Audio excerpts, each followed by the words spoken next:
स्वच्छ भारत अभियानांतर्गत शहर स्वच्छ व सुंदर करण्याकरिता महिलांनी पुढाकार घेऊन आपले घर व आपला परिसर स्वच्छ ठेवण्याची जबाबदारी घ्यावी, तसेच स्वयंसहायता गटातील सर्व महिलांना या अभियानात सामावून घ्यावे, असे उपक्रम अतिरिक्त आयुक्त रवी पवार यांनी सोलापूर मनपामार्फत आयोजित महिला मेळाव्यात केले.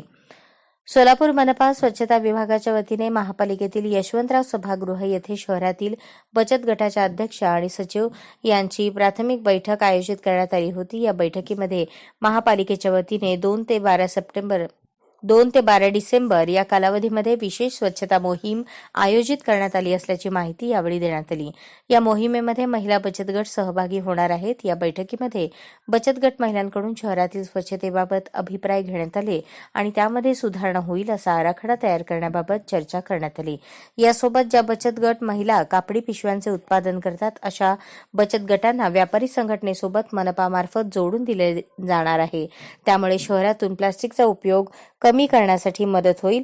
अतिरिक्त आयुक्त रवी पवार यांनी बचत गट महिलांसमोर स्वच्छतेबाबत संकल्पना मांडली आणि त्याची माहिती दिली. ज्या सेंटरमध्ये नागरिकांकडे वापरात नसलेले कपडे, खेळणी, भांडी, उपकरणे आहेत, तेथील त्या नागरिकांनी त्या सेंटरमध्ये सुपूर्द करू शकतील. हे जमा केलेले साहित्य या बचत गट महिलांकडून नूतनीकरण करून वापरण्यायोग्य करून जे गरजू लोक आहेत त्यांना वापरण्यासाठी देता येतील. त्यामुळे खासगी संस्थेकडून फंड जमा करून बचत गट महिलांना प्रत्येक वस्तूप्रमाणे उत्पन्न होईल, अशा प्रकारची संकल्पना आखण्यात येत आहे. बैठकीत साधारणतः 200 ते 250 बचत गटांचे अध्यक्ष व सचिव प्रतिनिधींची उपस्थिती होती. सदरील मेळावा मनपा आयुक्त शीतल तेलिउगले यांच्या मार्गदर्शनाखाली अतिरिक्त आयुक्त रवी पवार, शहर प्रकल्प अधिकारी तैमूर मुलाणी, सहाय्यक आयुक्त शशिकांत भोसले यांच्या मार्गदर्शनाखाली करण्यात आला.